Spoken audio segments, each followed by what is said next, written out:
হ্যাঁ, বুঝছি আমি, প্রশ্ন কমন পড়ে গেছে এই তো। আচ্ছা শুনেন, যারা ঠিক ঠিক করছে এই সব হয় আবিয়াত্তা পুরুষ, আর না হলে বিয়ে করে বেচারা ফাইসা গেছে। শুনেন, ভালো করে শুনেন। প্রথম কথা হলো যে মহর ধার্য করলে সেটা দিতে হবে বাধ্য।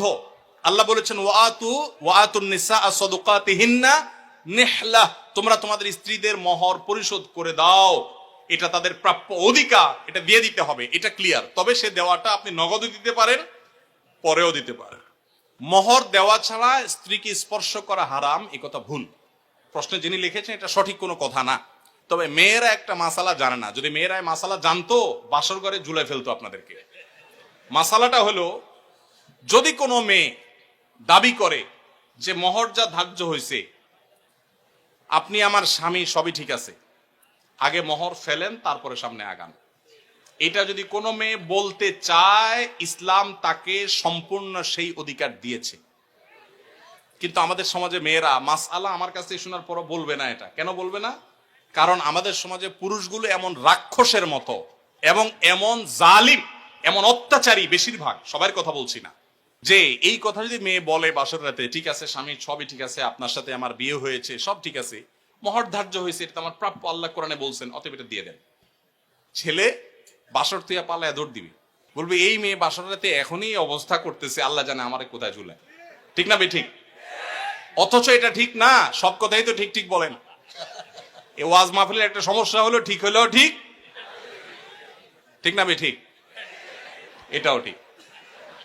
আচ্ছা যাক, শুনেন, নবী করিম সাল্লাল্লাহু আলাইহি সাল্লামের মেয়ে, ভালো করে শুনে রাখেন, নবী করিম সাল্লাল্লাহু আলাইহি সাল্লামের কন্যা ফাতেমা রাদিয়াল্লাহু তাআলা আনহা, তার বিয়ে হয়েছে কার সাথে? আল্লাহু আকবার। আলী রাদিয়াল্লাহু তাআলার মতো ইসলামের খলিফার সাথে তার বিয়ে। ফাতেমা রাদিয়াল্লাহু তাআলা আনহা তার বাবা নবী করিম সাল্লাল্লাহু আলাইহি সাল্লামকে বলেছেন, বিয়ে হয়েছে আব্বা, ঠিকই আছে, বাট আমার দাবি হলো মহর যেটা ধার্য হয়েছে সেটা যেন আমাকে আগে পরিশোধ করে দেওয়া হয়। আজ আমাদের সমাজে মেয়েদের সে অধিকার দেই আমরা? এই সমাজের সবচেয়ে বেশি অবিচার আমরা পুরুষরা মেয়েদের প্রতি করে থাকি। বিয়ে করেছেন আর মহর পরিপূর্ণ পরিশোধ করছেন, এরকম বাপের বেটা যারা, তারা হাত তোলেন। কয়টা বাপের বেটা দেখছেন এখানে? হাত গণেন তো, কয়টা হাত? লা হাওলা ওয়ালা কুওয়াতা ইল্লা বিল্লাহ। স্টেজেও হাত উঠে নাই, নামান, ইজ্জত বাঁচান। উঠছে মানে অল্প স্বল্প উঠছে, আমি সবার কথা বলছি না। আমি দিয়ে দিয়েছি আলহামদুলিল্লাহ, আমি হাত উঠেছি। কিন্তু শোনেন, বাকিরা হাত উঠেছেন তার মানে কি সব অবিবাহিত? মোটেই না। কিন্তু মহর দেন নাই। মহর যদি ধার্য হয়ে থাকে তাহলে সেটা দিতে হবে, কথা ক্লিয়ার?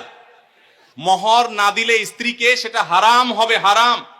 আপনি পাওনাদারের পাওনা না দিলে যেরকম হারাম হয়, স্ত্রীর মহর না দিলে সেটা গুনাহ হয়। হ্যাঁ, পাওনাদারের পাওনা যেরকম আপনি সময় নিয়ে তার কাছ থেকে 1 বছর 2 বছর পরেও দিতে পারেন, স্ত্রীর মহরটা এরকম পরে দিলেও আদায় হয়ে যাবে। বাট যদি না দেন, মেরে দেন যে আর স্ত্রীর আর কি দিবে, সেটা আমার ঘরওয়ালি, তাহলে কিন্তু আপনি ধরা খেয়ে গেছে। কথা কি বুঝে আসছে? আমাদের দেশে মেয়েরা এত সহজ সরল। অনেক ছেলে আছে এমন বাটপারের বাটপার, বাসর রাতে বউরে বলে, দেখো এখন মহর তো ধার্য করছে মুরব্বীরা 10 লাখ, আমি তো 20,000 টাকা বেতনে চাকরি করি, কোত্থেকে দিব এত টাকা? তবে আল্লাহ যদি বাঁচায়, এই তো কদিন পর ইটালি চলে যাব, কত টাকা আসবে, সবই তো তোমার। এইসব ফুসলানো কথা শুনে বেশিরভাগ সহজ সরল মেয়েরা বলে ফেলে, আরে কি বলেন, মহর তো আমার লাগবে না, এসব কিছু আমার কিছু লাগবে না, এই মাফ করে দিল আর কি, ধরাটা খাইলো। এই জন্য সহজ সরল মেয়েদেরকে ধোকা দিবেন না। এখন কথা হলো, বাপ মা বেশি ধরে ফেলছে, কি করবেন? আমি এটা এর আগেও বিভিন্ন জায়গায় বলেছি, বুদ্ধি খুব সোজা, শিখাই দিব। যদি মহর বাপ মা 10 লাখ 20 লাখ ধরে থাকে, এখন আপনিও রাজি হয়েছেন, আপনি রাজি হয়েছেন কেন? আমার বিয়েতে মহর নিয়ে যখন আলাপ হয়, আলহামদুলিল্লাহ আমি নিজে কথা বলেছি, আমি বললাম দেখেন এর বেশি আমি পারবো না, আপনি অযৌক্তিক একটা ফিগার ধার্য করবেন, এটা আমি পারবো না, আমি যেটা পারবো সেটা দিব। এখন আমাদের সমাজে মহরটা হয়ে গেছে ফ্যাশন। 10 লাখ 20 লাখ 50 লাখ, ওই ছেলের পেটের উপরে পাড়া দিলে 500 টাকার নোট 2-4টা বাইর হবে না, কিন্তু মহর হলে 50 লাখ। আর মেয়ের বাপরা, অনেক মেয়ের বাপরা বিয়ের মহরানা বিশাল বড় একটা ধরার ভিতরে বিরাট বড় বাকাওয়াতি মনে করে। অনেক মেয়ের বাপরা এরকম করে। হাদিস শুনেন মেয়ের বাবারা, নবী সাল্লাল্লাহু আলাইহি ওয়াসাল্লাম বলেছেন, ইন্না আযমান নিকাহি বারাকাতান আইসারুহা মাউনা, সবচেয়ে সেই বিয়েটা বরকতময় হয় যেই বিয়েতে মহর সবচেয়ে কম হয়। ভালো করে শুনেন মেয়ের বাবারা, যেই বিয়েতে মহরের পরিমাণ কম ধরা হয় সেই বিয়ে বেশি বরকতময় হয়। আমি এর আগেও বিভিন্ন মাহফিলে চাক্ষুষ হাজির করেছি, যারা মুরব্বী আছেন এখানে খবর নিয়ে দেখেন 10 টাকা 15 টাকা 20 টাকা মোহর ধার্য করা হয়েছে। আপনি বলবেন সে আমলের 15 টাকা, বুঝলাম সে আমলের 15 টাকা এখনকার 15,000 টাকা বা 1.5 লাখ টাকা, এর বেশি তো না। তখনকার 15,000 এখন 15 কোটি সমান তো আর না। কিন্তু তখনকার ওই 15 টাকার বিয়ে যতটুকু টিকছে এখন 50 লাখ টাকার বিয়ে অতটুকু টিকে না।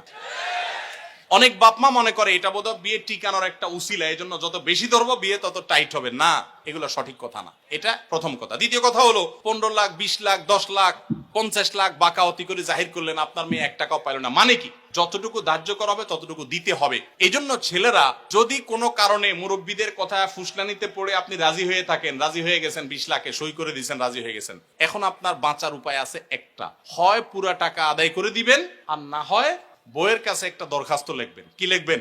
দরখাস্তে লিখবেন, বরাবর প্রিয়তমা স্ত্রী, বিষয় মহর মওকুফের আবেদন, যথাবিহিত সম্মান প্রদর্শন পূর্বক নিবেদন এই যে আমি অমুক অমুক আপনার নাখান্দা স্বামী, বিবাহের সময় মুরব্বীদের পীড়াপিড়িতে রাজি হয়ে এত টাকা ধার্য হয়েছে, আমি রাজি হয়ে গিয়েছিলাম, তখন বুঝি নাই যে এটা দিতে হবে। এখন যেহেতু জানলাম এটা দিতে হবে, আর এত টাকা দেওয়ার ক্ষমতা আমার নাই, আমি গরিব মানুষ, অতএব অনুগ্রহ করে আপনি সেখান থেকে কিছু কমায়া দিয়া বাধিত করিবেন। স্ত্রী যদি সেই অ্যাপ্লিকেশন গ্রহণ করে বলে ঠিক আছে তুমি গরিব মানুষ, যাও 50% মাফ করে দিছি বা 40% বা 90% মাফ করে দিছি, ঠিক আছে এত দাও বাকিটা মাফ, তাইলে আপনি মাফ পাবেন। আর যদি স্ত্রী মাফ না করে তাহলে বলবেন ঠিক আছে আমি আপনার থালা বাসন কোসন ইত্যাদি ধুয়ে দিব, এটার বাবদ আপনি কিছু মাফ করে দেন। মানে খোলাসা কথা হলো যেভাবেই হোক স্ত্রীর কাছ থেকে আপনাকে মাফ আদায় করতে হবে। চেষ্টা করবো তো আমরা সবাই। মোহর আদায় করা ছাড়া কোনো মানুষ যেন মারা না যায়। সবাই দিবেন তো ইনশাল্লাহ মোহর? মোহর আদায় করে দিবেন। বেশি হয়ে থাকলে স্ত্রীকে বুঝান। আমি যদি একটু রসিকতা করে বলেছি, আপনি বুঝান স্ত্রীকে, দেখো বেশি হয়ে গেছে, তুমি তো দেখতেছো আমার অবস্থা, এখন তুমি একটু স্যাক্রিফাইস করো, আন্ডারস্ট্যান্ডিং করেন। সে যদি কমায় দেয় তাহলে সেটা জায়েজ আছে, কোনো অসুবিধা নাই। এজন্য কাঠি কিন্তু বইয়ের হাতে। যাদের মোহর বেশি ধরা হয়ে গেছে বইয়ের সাথে বেশি তাফালিং করবেন না, নরম নরম সুরে মাফ করায় নিবেন অন্তত। আমি এবং আমার ভাই মাঝে মধ্যে শুধু ফুচকা, ছোলা বুট বা চটপটি খেয়ে থাকি। এখন এগুলো খাওয়া কি ইসলাম নিরুৎসাহিত করে? এবং এগুলো খাওয়ার আগে বিসমিল্লাহ বলে খেলে কি ইবাদত হবে? যে কোনো খাবারের শুরুতে বিসমিল্লাহ বলবেন, কিন্তু ফুচকা চটপটি বা যেটাই খান দেখবেন এটা স্বাস্থ্যসম্মত কিনা। আপনি রুগী, আপনার সমস্যা হয় পেটে, আপনি এগুলা খান আর গ্যাস্ট্রিকের ওষুধ খান, এটা আমাদের বেশিরভাগ লোকের অভ্যাস, তাই না? একদিক দিয়ে এগুলা খাবে, চানাচুর ফুচকা খাবে, চটপটি খাবে, আবার খায় কি খাবে? গ্যাস্ট্রিকের ওষুধ খাবে। আমরা স্বাস্থ্য অসচেতন মুসলমানরা। আমার অবাক লাগে যখন জাপান, কোরিয়া এবং পৃথিবীর বিভিন্ন দেশে মানুষদেরকে দেখি, তারা স্লিম, তারা সুন্দর চিকন, আমার অবাক লাগে। তাদের লাইফ স্টাইলটা সুন্নাহসম্মত। তারা এমন কোন খাবার খায় না যেটা তাদের স্বাস্থ্যকে নষ্ট করতে পারে। আমরা মুসলমানরা উল্টা পাল্টা খাই। নবী সাল্লাল্লাহু আলাইহি সাল্লাম খাবারকে কন্ট্রোল করার শিক্ষা দিয়েছেন, আমরা লাগামহীন খাই, এজন্য মেদ ভুঁড়ি হয়ে যায়, অল্প দিনে মোটা হয়ে যায়। অনেকে অবশ্য খাওয়ার কারণে মোটা হয় না, জিনগত বা অন্য কারণে মোটা হয়, তাদেরকে আবার দোষ দিয়েন না। কিন্তু আমাদের খাবার ক্ষেত্রে লাগামহীনতা, এটা আমাদের দোষ। এই দোষ থেকে আমাদেরকে বেরিয়ে আসতে হবে।